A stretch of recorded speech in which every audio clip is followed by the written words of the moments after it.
Welcome everyone to Alcoholically Correct. I am JB. I'm joined today and always by Zach, here to tell you what you're wrong about today. Of course. Welcome everyone. Welcome Zach to the episode. How you doing this week? Well, it really hasn't changed much since yesterday or really last night. But it is Sunday, so last night. Well, yeah, it was this morning that we finished. So yeah, so we might still be drunk from the first episode, even though it was like however many hours ago. Not quite 24. Nope, not even close to 24. 15 hours ago? It was 14. Nice. 14, 15. Too bad if we had planned in advance to be behind and have to record twice, then we could have done some kind of like two-parter series that would have been really cool, but we didn't do that, so don't expect anything, audience. But we'll try and have some fun anyways. That would have been actually really useful. Right, exactly. If only we had known. Yeah. We will, though. Our main topic, I think, is one that we've avoided because we thought it would go long. But the more I've thought about it, the more I'm like, I don't think we're going to disagree as much as we might have if we had done this 3 years ago. So before we get into any of that, I won't blow the load, as we say. What you sipping on over there? Mm-hmm.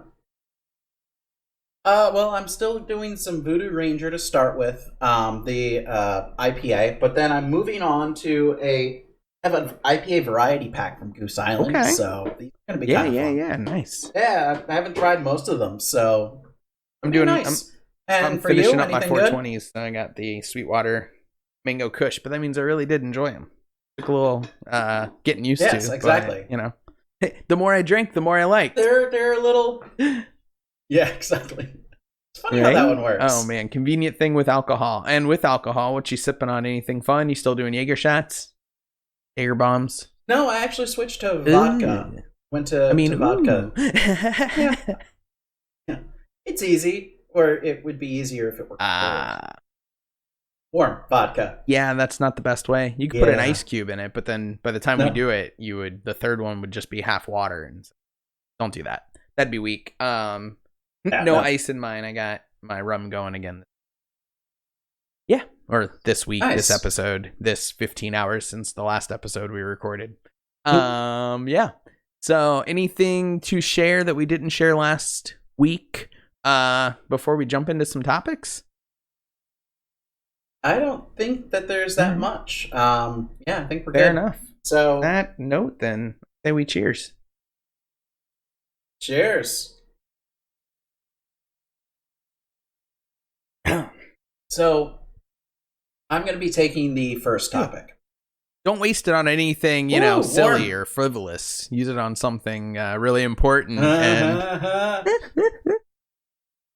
Actually, I was talking to some of my coworkers. They're in Canada, and they were like, "Yeah, you can sue for anything in America. We're a very litigious McDonald's, nation. You sue because the coffee."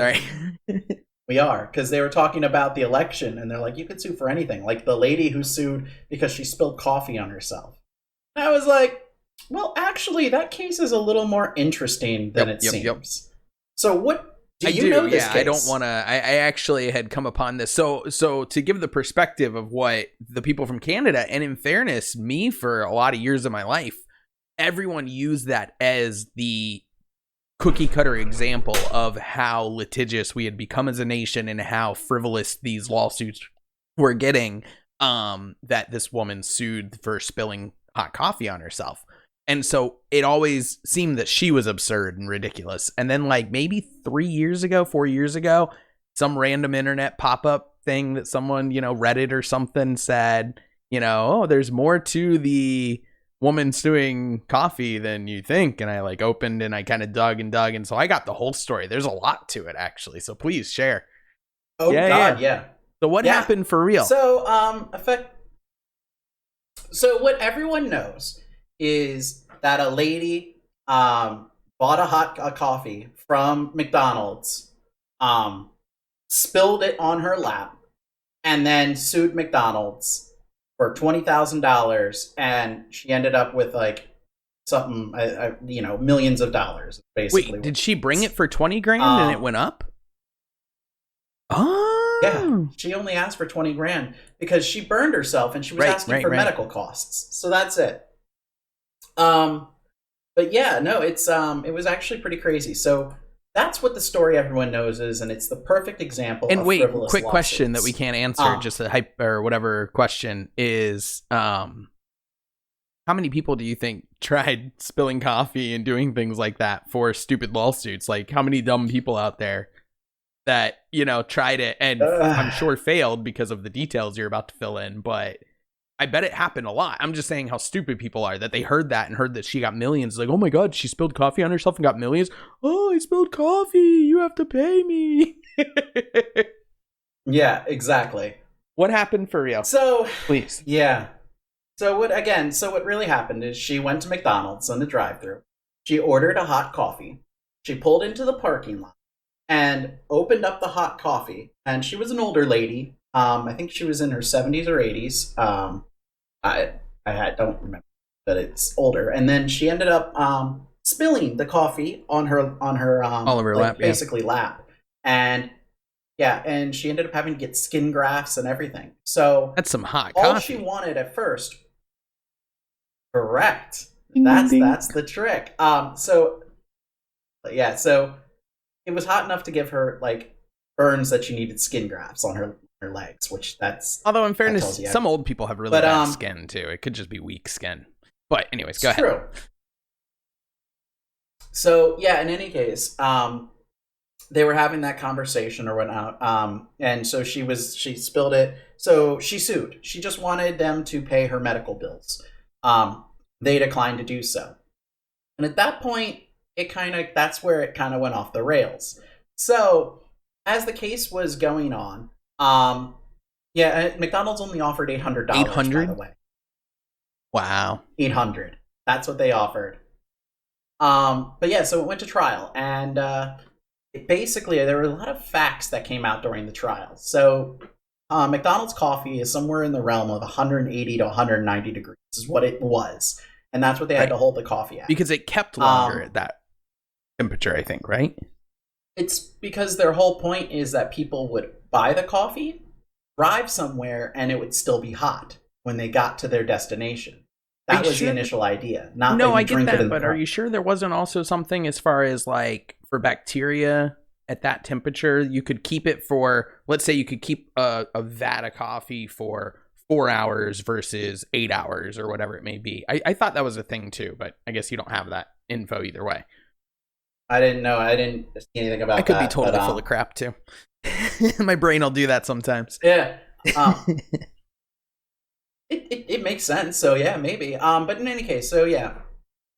Coffee at that temperature though, it causes 3rd degree burns in anywhere from 3 to 7 seconds of being on your skin. Which is kind of crazy. Because some people try and drink it right away. Like you're grabbing a cup of coffee on the way to work or something. You don't want to walk in with your McDonald's cup. You're trying to drink it. And you're like, my lips are burning off. Well, yeah. Exactly. It was bad, but that was what they always did, and people were always like, "Oh, McDonald's always has the hottest coffee, which is great." And it's like, well, yeah, I don't know about that. In any case, when she was going through and suing, that's another one of the fun facts that came out in the court was that McDonald's quality assurance manager was like, "Hey, just so you know that we serve the temperature and we keep it at a temperature that's not fit for human consumption." That was in their official like paperwork to each other, right? That they had acknowledged that. Yeah. Yep. Mm-hmm.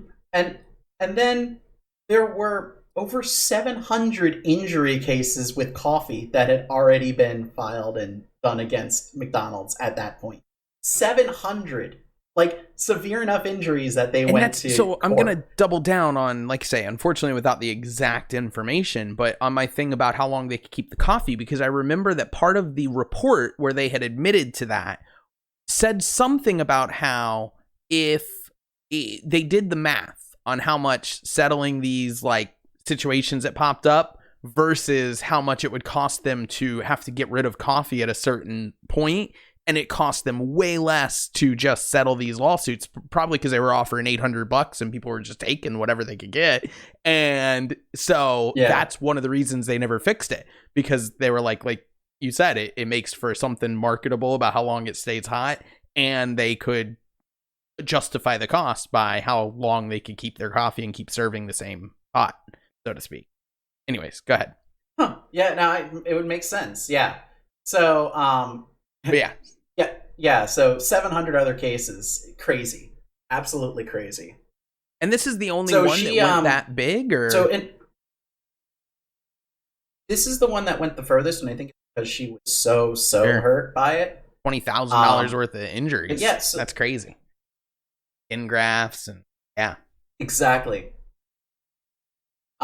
So yeah, and so what ended up happening is the jury ended up awarding $200,000 to the lady, right? So she got awarded $200,000, but then with that $200,000, the jury also found that she was 20% negligent in her own thing. So she was so 80% McDonald's fault, 20% hers, which makes sense. She spilled coffee on herself. But what did that mean for her? Did it affect the actual payout, so to speak, on her? Of course, $160,000. They said the thing would have been $200,000, but only $160,000 or 20%. But that was just the compensatory damages. There was the other part, and this is where it got fun. They did punitive damages as well, because McDonald's was found to be just ignoring this problem for years, and they found them just atrocious behavior, and just wanted to. They came to punitive damages of $2.4 million. And this is 1990s money. That's 2.4 was a lot. I mean, it's still a good bit, but it was a lot back then. Yeah, that was early 90s. That was 1992. Wow, I can't believe that. Means I was 6 years old when that happened, and it was still such a big story that people talked about that like all the time. Yeah, exactly. So yeah, 2.4. Now the judge initially dropped that by about 80% to whatever that is, but then there was an appeals court. It was back and forth, and there's some sort of confidential settlement that was rather than so she probably didn't get quite that, but a nice chunk. She probably got well over $1 million. Yeah. So yeah, and it's crazy. So, but everyone's like, "Oh no, it's such a frivolous lawsuit." No, it's really not. Literally got skin grafts because she spilled coffee on her that was too hot to even be able to do anything. That is insane. Crazy. But then the punitive damages is where it really comes in, because McDonald's had over 700 other cases. That's crazy. Yeah. Like that. But yeah.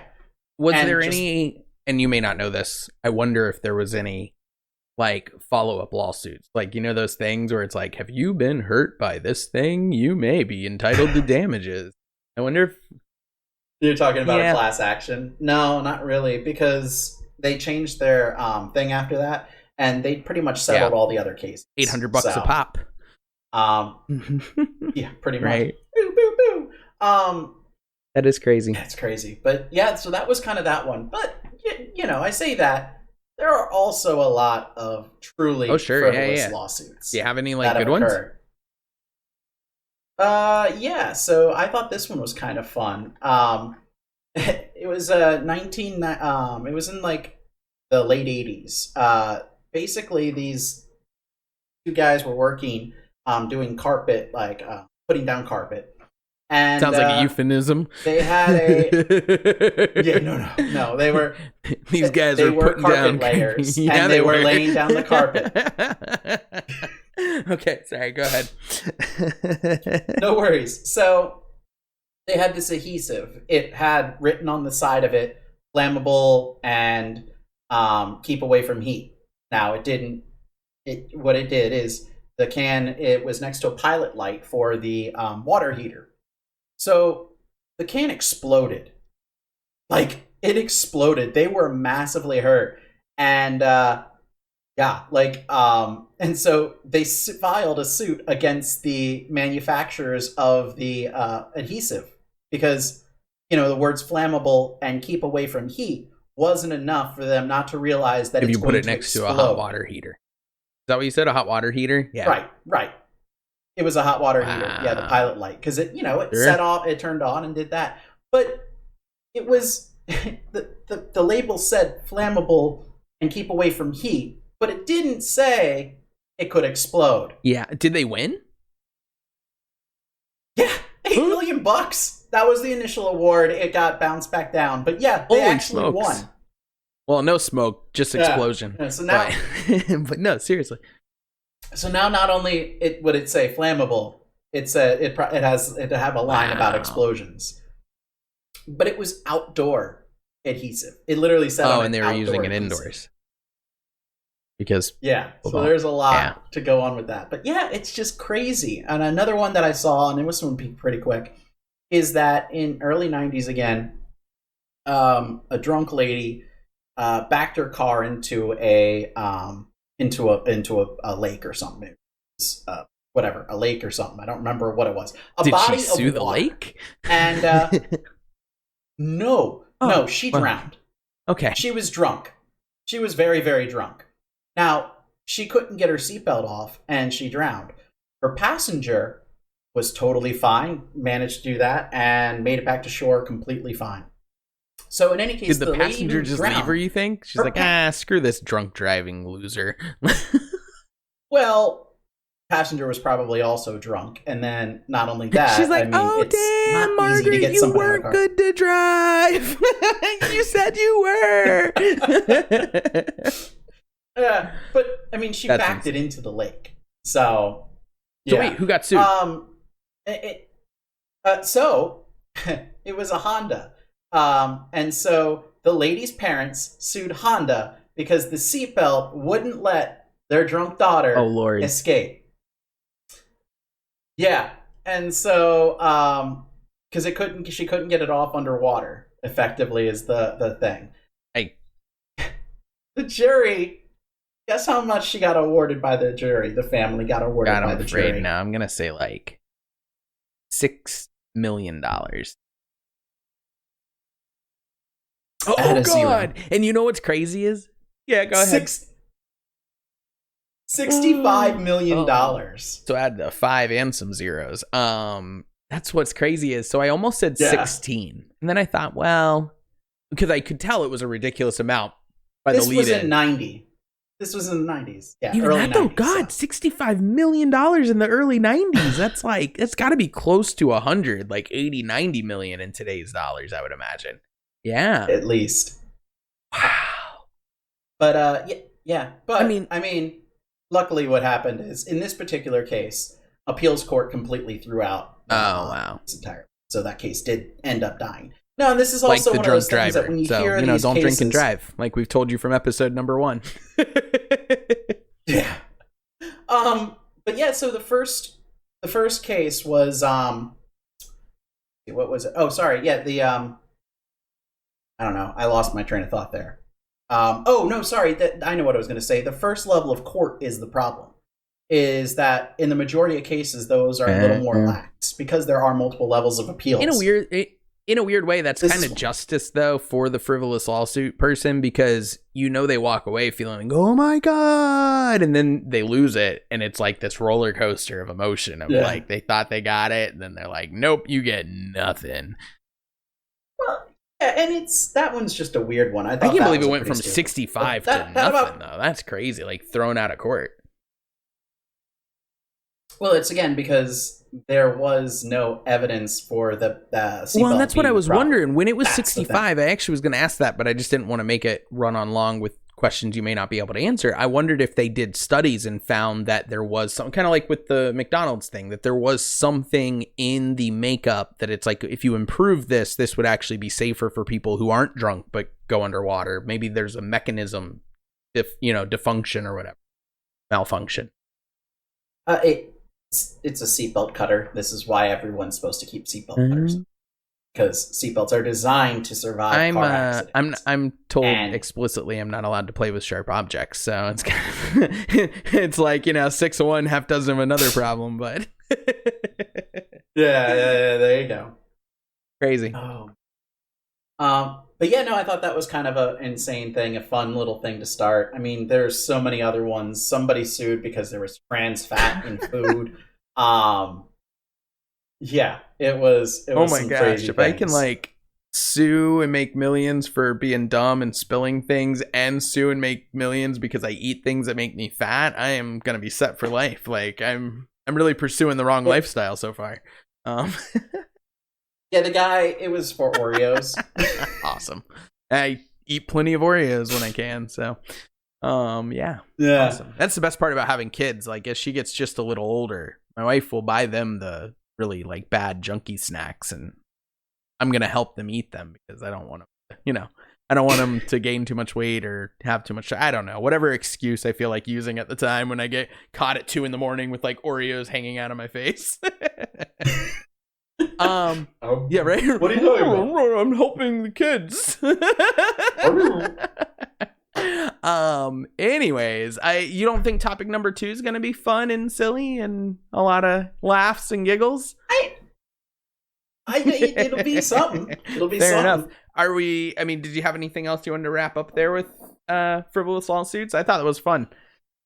No, I thought that was just a few interesting ones that I found. I mean, the first one is the McDonald's coffee, which was legitimate and famous. And then I would bet there are people who were literally born like in 1992 or whatever year and were born after that have still heard of that in some context. Canada. True. People in Canada know about it. That's crazy. Crazy. Yeah. Well, I am opening another beer, but I'm also ready for another shot.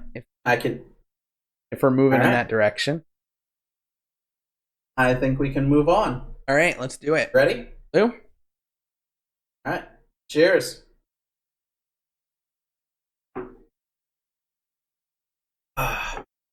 Doing that right after the beer. Like I took a chug of beer and then I did the shot. That wasn't the best decision I've ever made. The warm vodka is I understand. a lot. Well, you only have one more warm vodka to go. You'll be better prepared, I'd say next week, but really in 2 weeks, which we had to do this back to back. We're letting the audience all the way behind the curtain. Anyways, exactly. So topic number 2. I'll introduce it. So I have been avoiding this topic for quite a while. Right. Even in old recordings that we never actually got to release, that most of them didn't work anyways, years ago, because 1, I know it's what the people want, right? 2 30-something-year-old white guys to talk about abortion because we have so much personal, connection to that issue. And I feel like what the country is really needed is men to, look at this issue and have opinions because obviously they never have before. Right. We've never had opinions, especially as white males. Not at all. I'm talking about something that doesn't, we would never do that, of course. But so I thought maybe we should step in at this point. I thought it was important that we discuss this. We need to just take this on our backs because nobody else will.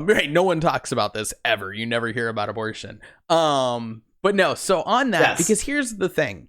One of the things that made me a staunch Republican voter was the idea that I was pro-life. I was there you go. No, that's fair. That's fair. Single issue voter, sorry. That was for years and years and years. I know a lot of people that are still very much like that. A lot of that 70 some odd million that voted for Trump, it was the fact that he purported to be pro-life. That and he didn't care if women's rights were taken away, so he would allow states and stuff without any kind of pushback. He would, if it benefited him, he would of course embrace it because before he was pro-choice, and so they ignore that. But anyways, doesn't matter. Well, anybody who's got that slept with that many prostitutes and such, you probably want to be right. Well, you would think. But anyways, but I always believed that once it got to the nitty gritty of debating legally any changes to abortion laws, that you had to have 2 things. 1, even as a conservative, I felt like you had to be willing to fight for, not just say, oh, I'm okay with it. Fight for more funding for adoption, and different services like that. Adoption, foster homes, things like that, to make those things better, to make them safer, because there's a lot of horror stories of what happens to kids in those systems, so that you could make it easier on anyone with a unwanted pregnancy that went to term to at least go on with their life and leave the kid in a way that they felt like they were taken care of. So that was one kind of concession, so to speak, that I thought had to be. And then 2, I always believe that the 3 main, which a lot of conservatives believe too, the 3 main holdups for people who are pro-life are rape, incest, which is kind of the same thing, and life of the mother, right? Yeah. with and my thinking on that was, yes, as much as I do consider anything that is going to become a life in its own way, and I'm sure that'll be the crux of our debate here.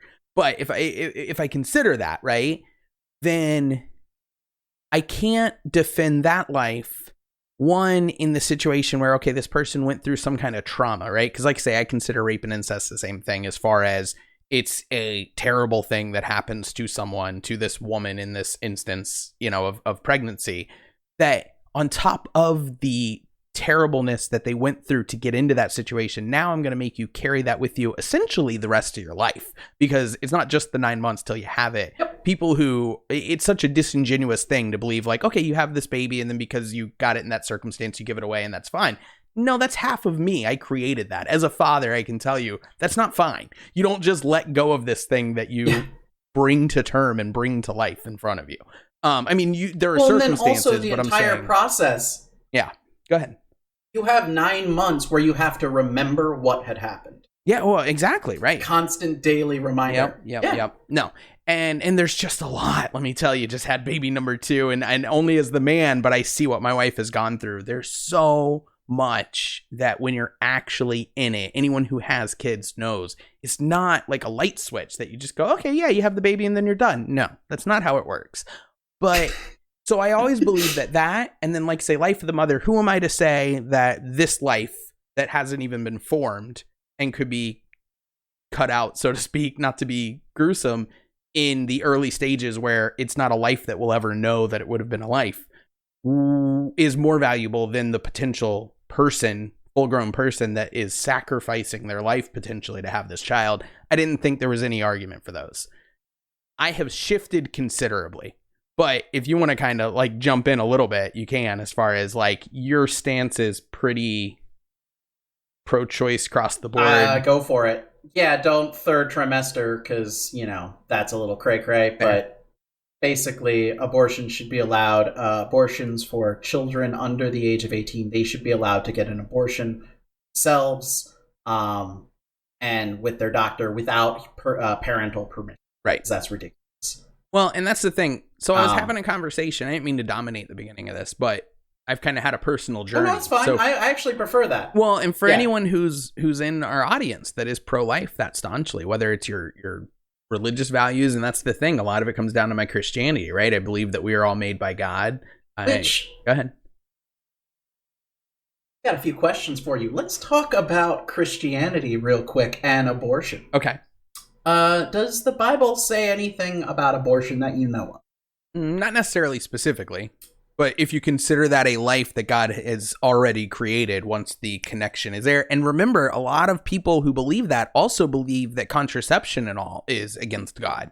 Anything that can stand in the way of God's plan, in their view, is evil. It's against God. It is an abomination to some level. So, yeah, just so you remember, so let's just start in Genesis. God created man, right? Mm-hmm. But, you know, in the ancient Greek, when God created him and Adam, he created Adam, and then he breathed life into him. So he formed Adam, and then he breathed life into him. So the moment he breathed life into him, the way that the ancient Greek was written, was it went from like, it went to a proper form of person. So it went to human. It was a body instead and a soul in a way, so to speak, right? Right, yeah, that's exactly what it is. So his soul didn't enter until he breathed life into him. Right. So when you want to talk about the Bible, God initially says it's not about the body, it's about when it's a breath. Sure. So let's assume that's when the soul comes in. Yep. Or let's not. And let's just skip ahead a little bit. So do you know what would happen if a woman cheated in the Bible? This is in Numbers, by the way. I assume they got stoned, like publicly stoned or something. There was a lot of that in the Bible. There is a lot of that. No, in this particular case, if a woman is caught cheating, she is brought before a priest. So they go to a priest, and the priest is like, all right, well, you know what's going to happen? We're going to shove this water down your throat. They call it a bitter water. It's a concoction. And then basically the goal there is, if she has a miscarriage, she was cheating. Otherwise, it was that she was like free and that. But like basically whatever the water that they gave them, it actually caused her to have a miscarriage. Her belly, according to that, her belly would swell, and then her thighs would release, which is equated to literally like a miscarriage. Liquid abortion, essentially. The bitter water. Yeah. It is exactly that. It's an abortion. It's a forced miscarriage, which is an abortion. So that's literally Numbers chapter 5, verses 11 through 31. And that's what the Bible called for to happen in those circumstances too. It wasn't like a description of the time. Oh, okay. Yep. That was a genuine question. That was what they're supposed to do. I remember bitter waters, but I don't remember that specific circumstance. So interesting. Okay. Yeah. But that was what it is. It's forced down her throat, and she's forced to drink it in front of the priest. And then it either creates a abortion, or she's not pregnant. Nothing happens. Or she's not pregnant, and then she's not guilty. Right. But that's a thing. By that biblical description, does that mean if you're having an affair and the guy's pullout game is really strong, that it's not actually an affair according to the Bible? Is that what you're telling me? Because that really just blows my mind. What the? I like your take. I'm all in. No, I'm not saying that. I'm not saying that. Just to clarify, as I'm like, oh, I'm a Christian, and now let me talk about ski. Anyways, okay. So, I mean, if you want to talk about Trump, that seems to make a lot of sense. That's true. Him and his good Christian values. Ooh, how about that? Yeah, the Bible's his favorite book. So cannot name you a verse, but the Bible is his favorite book. In case you were wondering. What is your favorite Bible verse? They're all so good. I don't know. That's a personal. That's a tough one. That's a personal question. I don't really want to name one. Really? So, not even one? How about one you just kind of like, even if it's not your personal favorite? No, that feels personal. No, you've never cracked open a Bible, Donald Trump. Anyway, sorry, go ahead. That's not what we're supposed to be talking about. He held it upside down. So. In front of a church that, by the way, he does not attend. Correct. I do remember. So I did one time. I was asked for a Bible verse because my grandfather was dying, unfortunately. And as he was there, he was basically, they were taking him off the oxygen and stuff because he didn't want to be on it. So giving him morphine and stuff like that. And this reverend. So first we had the chaplain of the church, of the hospital itself. Oh my God, most amazing guy ever. Then his pastor came in, his actual one. Okay. Like, we're talking hellfire and stuff, Baptist, like full on crazy stuff. Comes in and he's like, can everyone give me their favorite Bible verse? So I was going to go ahead and drop the Ezekiel one, where she lusted after the men with the genitals the size of donkeys. And like, I wanted to provide that verse. I butchered it there, but I wanted to provide that one, and I was told I was not allowed. Aww. I was like, dang it. You know what? My grandfather would have told you it's better to ask forgiveness than permission. You should just rolled. So what did you? So my grandmother. So was that's there, one. And her. Right. Well, yeah, that's true. She's going through a lot. Yeah. She may not laugh as much as you would. Yeah. And there was the other one. I do know this one by heart. It's a long Bible verse, and it was Jesus wept. Done. I have a full Bible verse. Jesus wept. And you can totally BS that into a like deep meaning too, and be like, no, that's my favorite because it showed a humanity to Jesus that even though he was God, he was one of us. Oh my goodness. I'm just saying, if you needed to play that off. But no. All right. So well, I even said, Bible, wait, real quick. I even said, yeah. But I even said with Trump, I go, John 3:16, for God so loved the world that he gave his only begotten son, that whosoever believeth in him shall not perish, but have everlasting life. Everybody knows that. Everybody knows that verse. How can you not BS your way through that verse and just say it means the most to me? Right? Remember how he was, but remember how he was involved in wrestling? Oh, God. Because when he was involved in wrestling, he's in the Hall of Fame. He doesn't know John 3:16. Yeah, that's true. He's in the WWF for E Hall of Fame. Yeah, no, that's a real thing. Interesting. Yeah, that's crazy. But maybe he doesn't know John 3:16. He only knows The Rock 3:16 or whatever it was. That might be, yeah. I can't remember which one it was. I'm not a wrestling fan enough to know, but I know John Cena. It might have been Cena. It might have been Cena. Yeah. I don't know. Crazy. I know what you're talking about, though. I do remember somebody used that, not biblically. But no. So rolling back though. Here's my thing. Wait, I know you want to, because here's where I landed with abortion for me, and it ties into my faith. God, above all these things, and you're pointing out some good things as far as there may have been literally a biblical precedence for abortions, but God gave us as humans free will. And so, especially like having a kid, having a daughter, like I am going to believe, I'm sorry to anyone this disappoints, but in contraception and things like that, like people are humans. That's the whole point. It's all over the Bible that we are sinful humans that are going to do these things. So no matter how you feel about premarital sex and all that, it's happening. And so you can be unrealistic with it and have these standards you're going to hold these people to, and then be like, well, you're punished for the rest of your life, whether you like it or not. Or you can try to give them the tools and the knowledge of the intelligent things to do and why, and then allow them to make, the free choice that God gave them. And who are you as people or as a government body to take away that free will that God gives? You know what I mean? Like that's I like that take. Yeah. I like your take there. Thank you. It's a good take. Yeah, I like it. I think being a parent now has really changed that, because that's the thing with my kids. Like I don't picture trying to force my kids into anything once they get to an adult-ish age. And I say adult-ish because I really do understand that 17 and 18, there'll be some differences legally, but there's not a lot of differences. At that point, they're starting to make choices. They're starting to do things. And so, provide them with the knowledge and with the information and with the opportunities to make good choices. And with the beer. I mean, wait, what? No. Right. No, have them have them drink on your patio. Don't have them go to someone else's patio where, Rob's parents aren't home. Right. No, you let them go ahead and do it there responsibly. And they're like, oh, okay, well, it's no big deal. It's not cool. Right. Shoot, you drink them under the table one night. You give them a really bad hangover at 16. They won't drink till they're 30.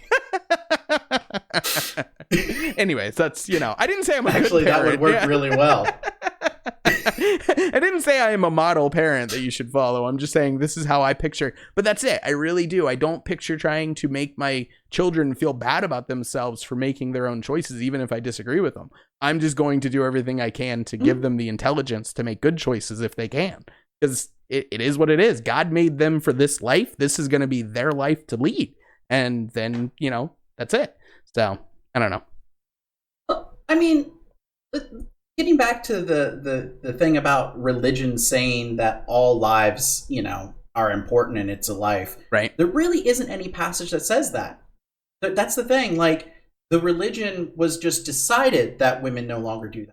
I mean, at the time, prostitutes were taking a herb daily to go ahead and stop from having, like, basically they would take early birth control. It was actually, it wasn't even just birth control. It actually was it caused abortions. Speaking of which, the other one that caused abortions in the Bible, take a guess. Other thing? Jesus was gifted it for. Yeah. Myrrh? There's a common thing mentioned. Frankincense? It is myrrh. Myrrh, nice. Myrrh. You were correct. Myrrh. So myrrh is actually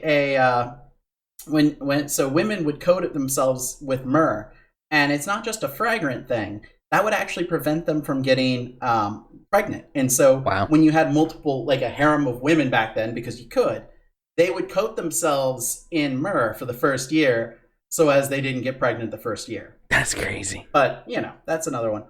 Yeah. So, yeah, Jesus, somebody was like, hey, Jesus, you're going to need this. Here's some myrrh.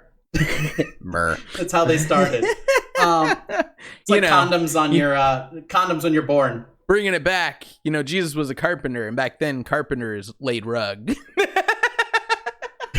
Or laid carpet, laid exactly, rugs. Yeah. Oh, man. But but yeah, so I just want to completely kill the idea that God gives a crap about fetuses, because there's so many other moments So in Exodus 21, chapter 21, verses 22 through 25, say two men are fighting, and one of the men accidentally injures a woman and kills the fetus inside of it, kills her unborn baby. What would be that man's punishment? Two men are fighting, and she's a bystander? Kill the baby accident? Yeah, she's a bystander, and she gets accidentally injured, and the baby dies. I have no idea. I don't even have a good guess, because that's such a complicated situation. I'm surprised there's a map, like a laid out plan for it in the Bible. But remember, Exodus was the book of rules of what you can and can't do.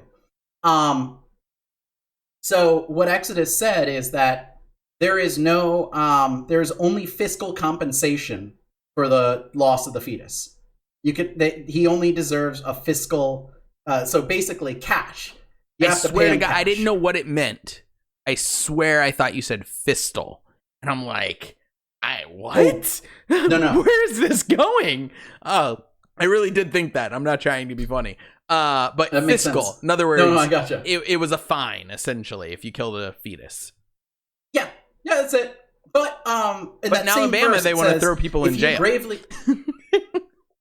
Right. And so, in fact, actually, the next bit was that if you were to injure her gravely, such as she were to lose an eye or something like that, it is the man has to have the exact same treatment done to him. Eye for an eye. So yeah. You poke out her eye accidentally, you get your eye taken off. You break her arm, you get your arm broken. But you kill the baby, it's fine. Here's a fine. Okay, wait. That came from God. Like, that was God's rules. I understand. But I'm going to make a little bit, because I'm sure if the guy had a fetus, you'd have to kill his fetus too, which doesn't necessarily defend the Christian value of protecting fetuses. But I'm just saying he doesn't have a fetus to take away. So they're like, hey, you know what? Kids cost money. Give her the money. Like, yeah.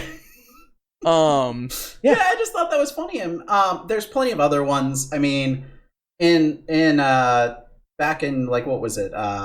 There was Isaiah something or other. Basically, God sent the Medes to go ahead and destroy Babylon, but not just destroy Babylon. He made it very clear that the women and the children and the pregnant women should definitely be murdered. But pregnant women, you got to cut their wombs open. Like, that was what God made the Medes do. Wow. It said God stirred up the Medes, and they destroyed Babylon, and this is what they did. And it's like, well, God did that explicitly. Okay, cool. Right. That seems reasonable. Sure. But yeah, there's a lot of mentions in the Bible of cutting women open when they're pregnant. And it's just like, oh, okay, cool. Yeah, God really gives a crap about babies. Yeah. So I mean, I just wanted to kind of blow up the whole religious argument, because I'm tired of it. Because the Bible literally says the opposite. It's just crazy to me, because reading the Bible is an interesting thing. You don't read the Bible from cover to cover, right? You do it in Bible studies. You do it in different patterns and stuff to read different things, right? You might randomly pull. I'm just saying, like, my own experience with it. I'm sure there are people that literally go right. So go ahead. So you are devoting your life to a book about a religion, and this particular religion. And I'm not. You're devoting. I'm devoting my life to the Creator. That I do believe the Christian faith is connected correctly to the Creator ultimately, but I think that people have bastardized that over time. You know what I mean? But this wasn't supposed to be the big religious debate. I actually wanted to bring a special guest in for our religious debate. John was a religious studies major. So I was thinking we should do a 3-person, like, what do you call it for that one, and see, because he's kind of got that. And he's been through a journey of, like, Christianity to agnostic, atheist, back to Christianity. So it'd be really cool to get him in. But anyways. I just, it's just, that's the thing that always bothers me, is people are like, I'm a Christian. Well, do you even know what that means? Because what you're saying doesn't correlate to what the Bible says. There is plenty in the Bible that is completely screwed up. And you want to talk about Islam and the Quran being evil and stuff like that? Read your own book. Like, if you're going to go ahead and commit something and say it's against my religion, know what it is. Know your own religion. It's not hard. I get what you're saying. I get what you're saying. I do. Well, and that's all I was saying is, so sometimes things like that will surprise people that are Christians and that have truly read the Bible for years throughout their life. Like, I have read the Bible in different functions throughout the majority of my life. But some things like that, you still go like, wait, that's in there? And then you look back and you're like, wow, how did that not stick out to me then? Because there's a lot in the Bible. There's a lot. Well, because what you're taught is throughout the whole Bible time is that you pick and choose the verses that have meaning, and you let other people do it because it's too much information for one person to go through. And so you go ahead and let your pastors decide what pieces are important and which ones to talk about. Very few people have read the Bible cover to cover because it's boring and there's a lot in there that has no relevance to anything. It's not exactly a story. Like, there is stories to it, but there's not like a beginning to end story to the Bible either. So it's not like something that you... Well, I mean, you have a book like this thick, and the takeaway that everyone thinks in Christianity is love thy neighbor as thyself, the golden rule, Jesus died for our sins, and don't murder people. That's the takeaway right there for most Christians. A book this thick... Right. And they come it down to like a few bullet points. See, but can I tell you, I am a more palatable Christian in your mind, and it brings me to more level-headed, reasonable political views than a lot of Christians, in the sense that I believe for God so loved the world that he gave his only begotten son. I believe that verse is a simplification of Christianity. And there's I'm the way, the truth, and the light. No one comes to the Father except through me. And so that to me lends itself to believe that if you believe that God created his son to sacrifice for sin, that everything else is kind of debatable. Wait, are you telling me that, hold on, very quickly, I need to stop you because remember, our topic is abortion. I know. And you just told me that God killed his own son. So I'm just saying. He brought him back. Children don't matter. He got better.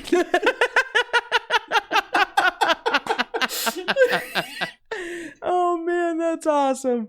I just wanted to point that one out real quick. No, that's a good point, right? I mean, and you want to talk about late-term abortion? The dude was like 30-something. Like, holy smokes. But again, he got better. He came back. That's actually the whole crux. He got better. He was God, not just man. Okay. And anyways, but like I say, it actually is the fact that I believe that it needs to be simplified down to that, and then the rest can be a journey through life of figuring out the way that God would have you lead your life in the times that you were born in. But anyways, like you said, this wasn't a religious... Again, back to abortion real quick.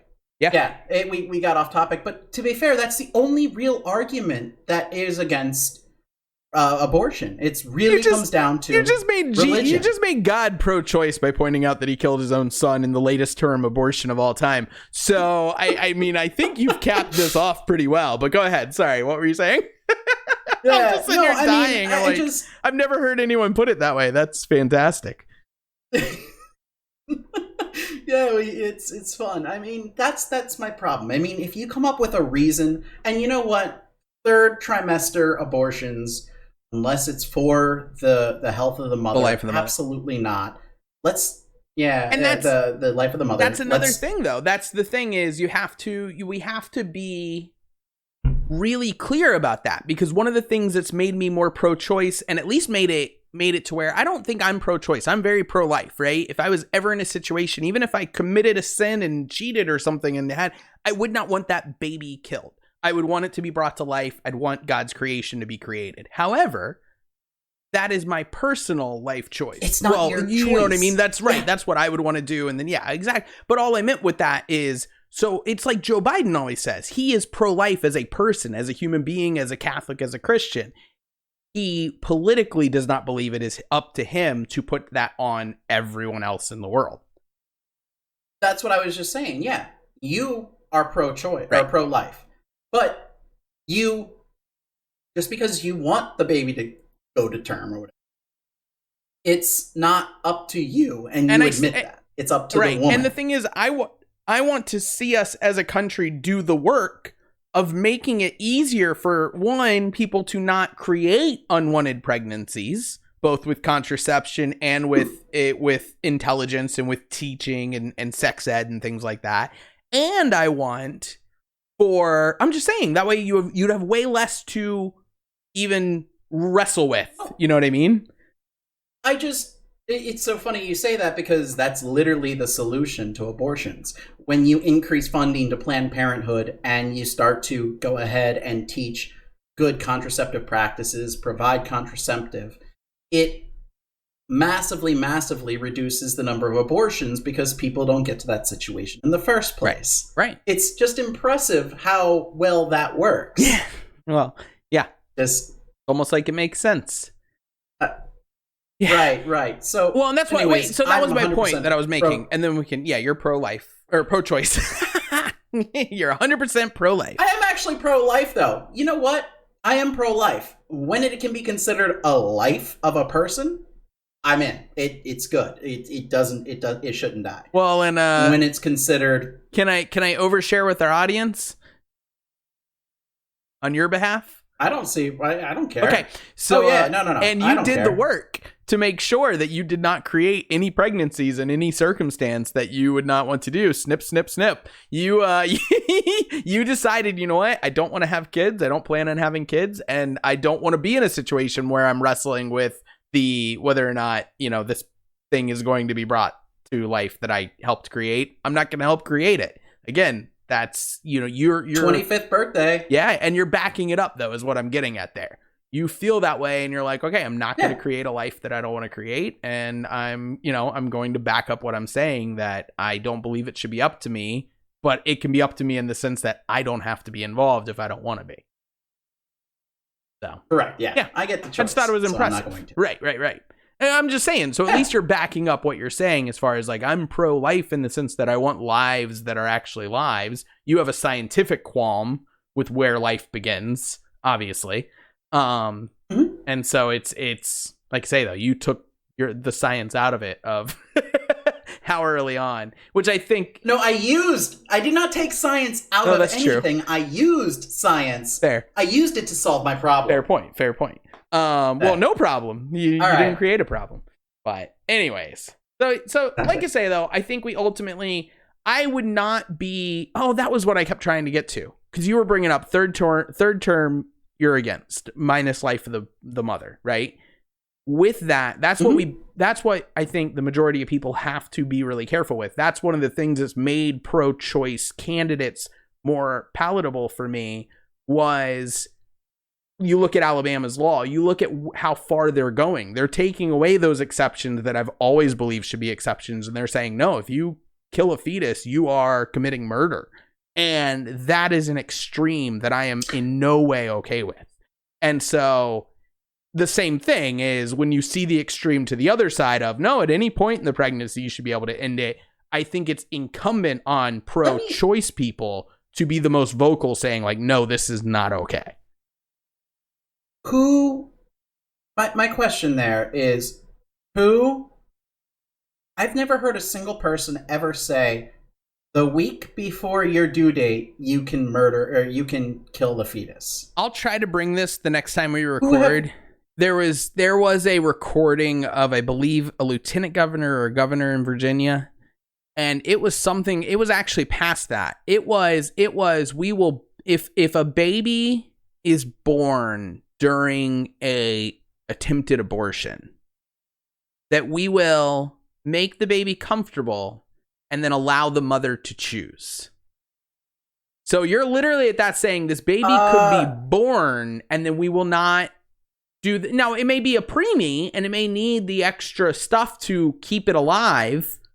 So no. So that's actually what you're talking about there is actually really an interesting medical story. It's actually, so when you go ahead and you try to force the abortion that way, basically you have a premature baby that is so premature that its chances of survival are almost zero. Its chances of survival are anywhere in the realm of 5 to maybe 10% if you're lucky. And that's what today's technology, when that guy said it, it was a lot lower. So you have a thing that basically needs to live in an artificial womb for years. Or for not years, obviously, but for weeks. It's an artificial womb. You have to create an artificial womb environment. So their whole keep it but here's my is not the same as the week before saying that it's that. In some ways it's worse, because you've just talked about how, like, okay, when do you consider it a life?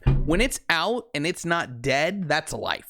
And I don't know how you would consider something not a life. Now, here's what I will say. Again, it goes back to my belief that if you are going to be pro-life and you're going to lean pro-life on things you try to do in your state or whatever, and I do believe a lot of this should be to states' rights too, because I think that's a unique thing in our country, that you can have more stringent rules here, allowing people to go, okay, I got to get out of here to go there, to where I can be more in line with my views.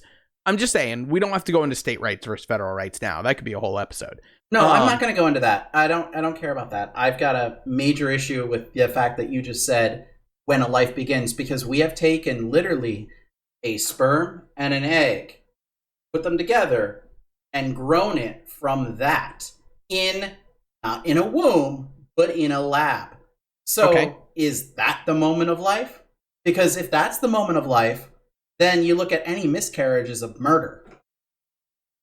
No, because the miscarriage is a totally different situation. That's your body doing something. So no, but what I'm getting at is this. The baby came out. So here's what I believe that we as a country, as a state, if I was fighting for the state law on this, the mother can choose whether or not to be involved. It can be a situation of the baby actually was born alive in the attempt, and, it's only a 5 to 10% chance of survival.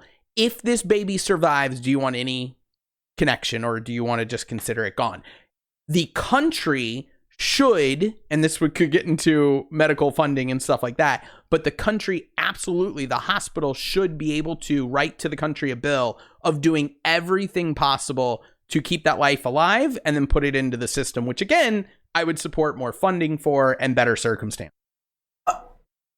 Again, the problem there is that the definition of alive at that point is very, very different. There is still so much development that needs to occur that it's not alive in the sense of... I understand what you're saying. I just disagree with you. Like, that, I don't think we're going to come to necessarily an agreement. And like you say, I think that's where it's important that you find those middle grounds. We talked about it in the gun debate, right? You don't worry about the slippery slope. You find that middle ground where you say, okay, we're at this point in the pregnancy where the baby came out and has a 5% chance of living with certain circumstances. We're going to consider that its own person, but again, that we do life-saving things for people that do not do DNRs. But this is the counterpoint to that. Literally, we can take just an embryo and a sperm and bring that to term effectively. But what we can do to bring it, as opposed to something made this go a different way than it should have, this creation is fighting. Like I say, you'll never get me to be okay with the idea of just like, no, we'll let someone decide whether or not we should try and save it. No. But, okay, and a lot of miscarriages happen at that same point. A lot of miscarriages occur at that point. The only difference is that this miscarriage effectively occurred, now it was forced, but it's a forced miscarriage, is what you consider that. Because... Okay, but a miscarriage is the fetus dying and failing inside the mother. I mean, it comes out in some circumstances of miscarriage, but you can actually have a miscarriage where the fetus is still alive. It's basically an early birth, and your body can happen. That is a medical situation that occurs. That's actually how the abortions that we're talking about occur. It is a medical. It's a medical miscarriage, and again, human bodies do actually have that happen every now. Like, it's, again, not common, very rare, but it happens. Right. And so... And like I say, on those rare circumstances, which... Because I still think you're misunderstanding miscarriage a little bit there. Maybe I'm misunderstanding it and don't fully have the But it depends on what you define as miscarriage. To me, a miscarriage is a fetus failing. So it's the death of the baby through something not planned or intended. Correct. That to me is a miscarriage. And that's exactly what this premature birth that we're talking about is. Your body prematurely births this, and it while you're very trying quickly to dies. end the pregnancy, though, which, like I say, it's a Well, but that's actually, a lot of abortions are basically that. They're medically induced. Well, sure, miscarriages. I understand that. But if the child comes out somewhat still alive, that's what we make the child comfortable. That means it's not a, that means it's not a, oh, it's here and it's gone. It means we can do things for it. We can kind of keep it going, and then we can decide whether or not to keep it. Well, once you've kept it going, keep it going. Again, not necessarily connected to the mother, depending on the circumstances, sure. But because I don't think anyone who doesn't want a kid should raise a kid. I think that's asinine to believe too, obviously.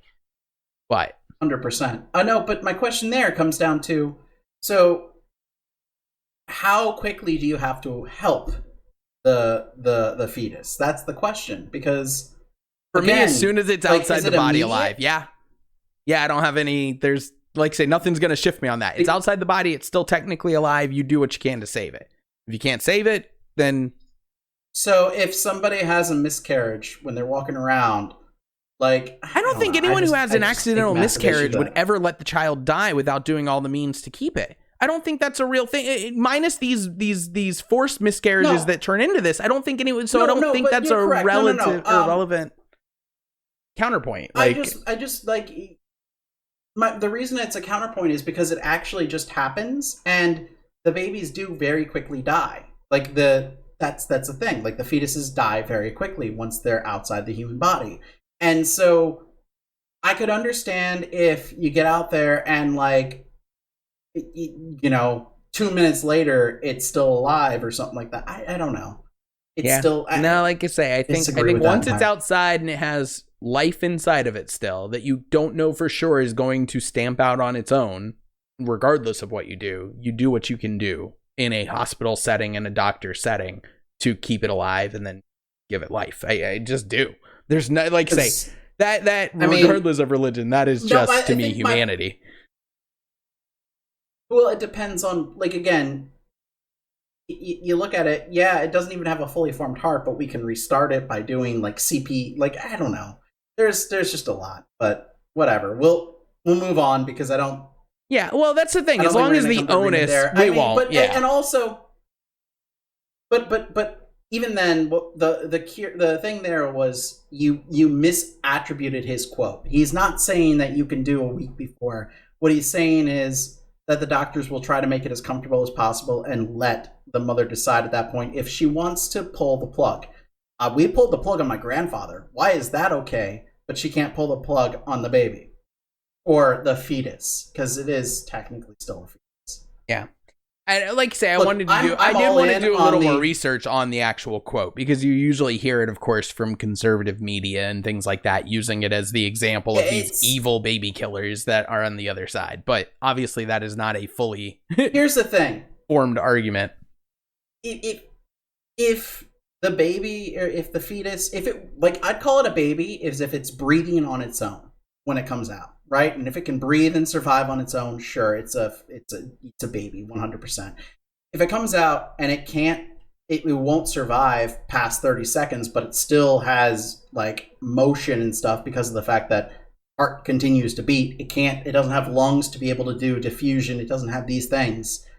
Then it's I hear you. I don't know. Yeah, I hear you. I just don't think that we're on the same spot there. In any case, the long story short there is that that quote is massively underdone, and you still have not said that anybody in their right mind has said that 1 week before due date, you can abort this. Right. No, and I don't know that that's been said. All they said is if that becomes the argument, just like I have seen the extreme of the right, so to speak, on this issue come to life in places like Alabama, that it is incumbent on the people who lean more towards the direction of those beliefs to say, no, wait, that is too far. That's not okay, and here's why. So that's all I said was, it's not that I'm saying people are fighting for that. I'm saying that if and when that comes up, that needs to be something. So that should be easily shot down just like that. You should be like, nope, I'm not for that. Nobody is.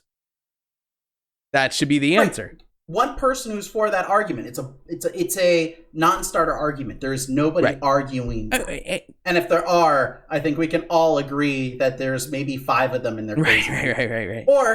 Or they're from the 1800s where you don't name your baby until a year in because chances are it's not going to live. Fair. That's funny. I want to do a side topic on the guy who started World War I.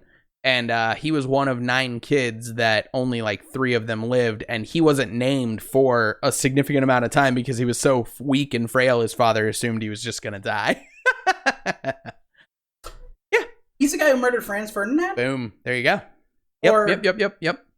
He's the assassin. I don't know who his name is. I just know Franz Ferdinand was murdered. And if you ask me who Franz Ferdinand is, I really couldn't tell you much other than he was involved with Belgium or something. He was the I might be making things up. I think I'm going to say this right. We're way eating into a future topic, but he was the heir to the Ottoman throne. And I believe it was the Ottoman throne. I'll do that as a little fun Franz side Ferdinand, because he died, caused World War I. Yep. The death of Franz Ferdinand. And there were some interesting things that were saying, like, even if it had happened just a few years earlier or a few years later, that it wouldn't have caused what happened. Like, it had to happen right when it happened to cause the level of war that we saw. But anyways, future topic. All right. So we've gone way over. We started with abortion. we basically agreed. We then went to religion because religious objections are kind of the only thing to abortion. Right. Well, they're the only thing. And so we had that, and then we touched on World War One. Yeah. Right. Yeah, you're right. Keep going. Have we but we haven't hit Hitler. No.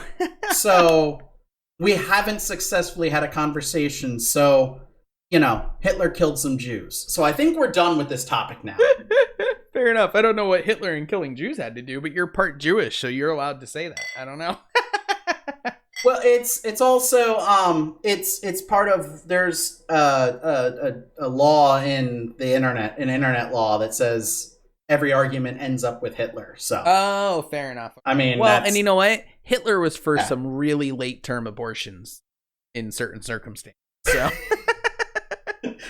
Almost as late term as God, maybe even beyond that. Definitely beyond it. There were definitely people older than their 30s. Okay, that was horrible. While we're saying horrible things, let's talk about some horrible people that are not considered horrible people with topic number 3. First, we'll shoot. Right? No? Yeah? Shoot. Cheers. And knowing that abortion would turn into religion, I didn't know it was going to go to Hitler.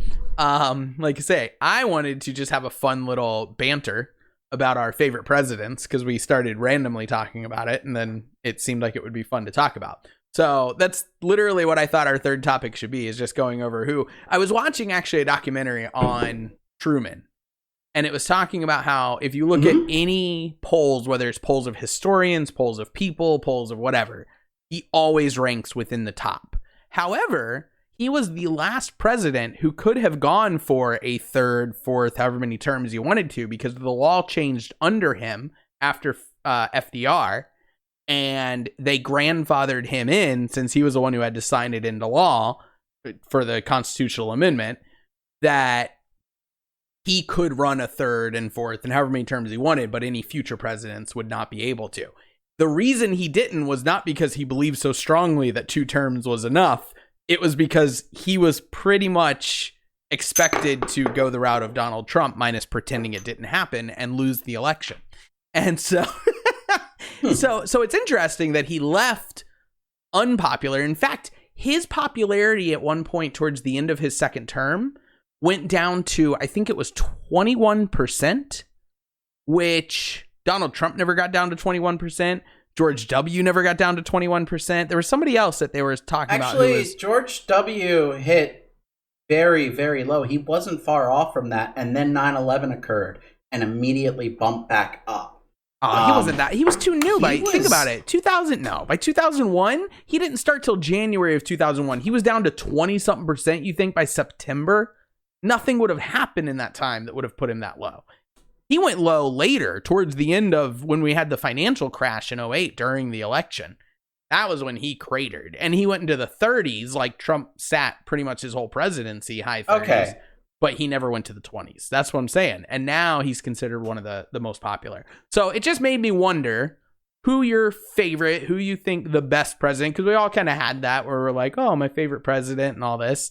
Who is your favorite president of all time? So, or who you think the best is, however you want to. When you mention favorite president, yeah, that's exactly. I would like to make that clear is that it's not just your favorite president, it's who you think had the most the highest like the best impact, the best for the country. Yeah, right? yeah. Who's created the best impact? Thank you. Yeah, and I think that's for me. It's going to be 100% going to be FDR. He had the most positive impact. Yeah. I mean, he definitely saved us in a lot of ways from the crash and all that had happened in, right before him. Hoover, right? It went Hoover and then Franklin, I believe. Mm-hmm. And things, not that it was Hoover's fault explicitly, but he didn't help anything. No.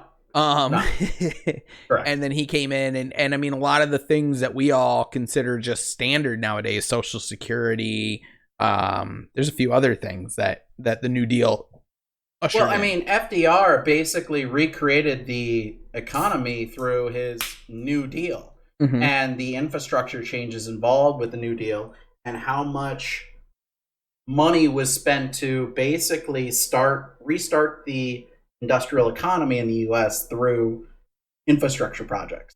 Yeah. It wasn't infrastructure week. It was infrastructure years. Years, right. Like more than, I don't know. I was going to say more than 8 years, but maybe not because then we had World War II happen and that changed a lot of stuff too. That continued to increase. The GDP really didn't drop in World War II as far as I'm in fact, that continued to increase the economy because we're moving and we were limited on how much companies could output. That was the problem. Interesting. We had to limit output. Well, you look at World War II, remember you had the women working on jets, riveting things. Remember that whole thing? Yeah. Women baseball Rosie teams. the Riveter and stuff, so. They were filling in all the jets. It's not, right. So it's not a matter of not having work, not doing that. The economy never shut down. The economy just continues to grow and sure. Well, it can. So it can also, depending on what you're spending on the war. One of the big things that people say helped facilitate the '08 crash to the level that it went was that you had massive tax cuts as well as expensive wars. And so all of a sudden the deficit just ballooned. Unnecessary, expensive wars. That's the difference. Hey, there still might be weapons of mass destruction. So Iraq's a big country. Did they check everywhere? What about under the doormat? That's normally where people leave That's those. where you put a WMD for sure. No, you know what? It's that fake rock. It's like, oh, see, I knew it. Saddam, you sneaky bastard. So if anyone wants to break into my house, I keep my key up on a nail on the wall. He also has a camera, so I mean, smile on your way in. But he does have the key there. It's multiple cameras. Multiple. Uh-oh, I only knew about one. I thought if I wasn't in front of it, I was okay. So you saw that then? Sorry. Oh, awkward. Okay, I won't be visiting for a while. Anyways, no. So did you want me to talk about my favorites or who I think were the? Oh, please. So please tell me about your favorite president. I have always been a big Reagan fan.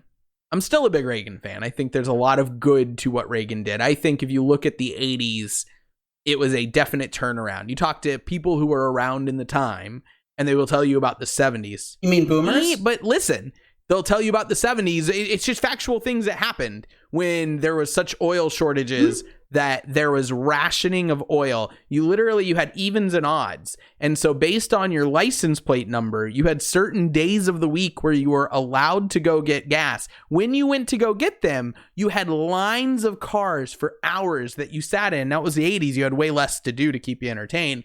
But you sat there for hours waiting to go fill up your car with gasoline. What? what caused that though? Out of curiosity, do you know? No, do you want to give me the cause? Go ahead.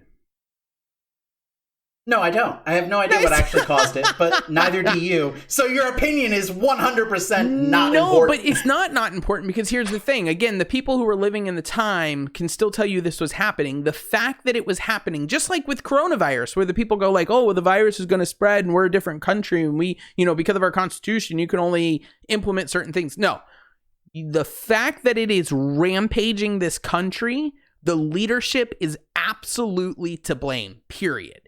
In the 70s, this was happening. It didn't happen once. It wasn't a random weird month. It happened over the course of a couple of years at least. It was happening under Jimmy Carter.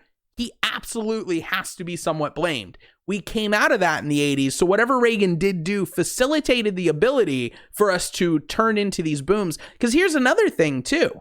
Everyone who wants to talk about Trump's economy, I have always believed that if you look at the way that laws get passed under presidencies, you do not start to see the effect of a presidency until multiple years in. The late 80s were better for the economy than the early 80s. The early 90s, now we have the internet boom, which totally kind of resets the statistics.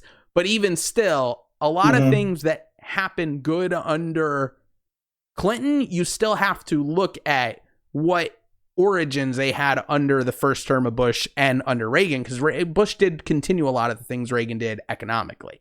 So it may not be a across the board.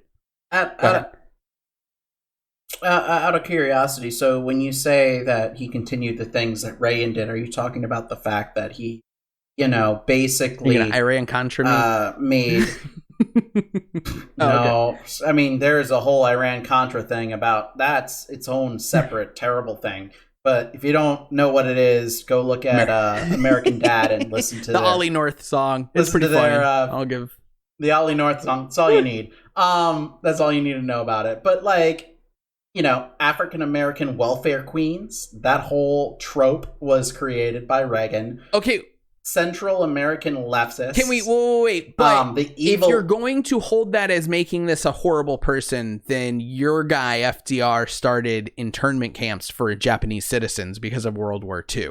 So I'm not gonna just let it go by and say, okay, you can judge the people you don't like based on these terrible things racially or whatever it may be, and then ignore it for people you do. You have to. You're absolutely correct. FDR was a terrible person for allowing that to happen. 100%. That was politically motivated and it was terrible. There is no redeeming quality to that. But there's a difference though. And the difference is that he didn't make he did. He's an ass. Sorry, he is. But I think it well, is. and but I think that's important. Again, Reagan did it to African Americans. You look through the prism and you say, you know what? It's terrible. Just like you look at, the founding fathers owning slaves. Terrible. There's no redeemable thing you can say. You can't go, but it's not going to be it's terrible, but it was the time. No. It is terrible. However, you can also acknowledge the good things because they've already happened. It's historical. You can't vote them out of office after they're dead. So, and that's why I said, people who are considered good but are actually terrible people in a lot of ways. I think almost anyone in history is going to fall. I think correct. Everyone's a bad person by default. That's obvious. That's why I'm a Christian. We're all sinners. You pretend to be. But let's take a real quick there because I think the difference for me is while he fucked that up, excuse my French, he completely screwed the pooch there.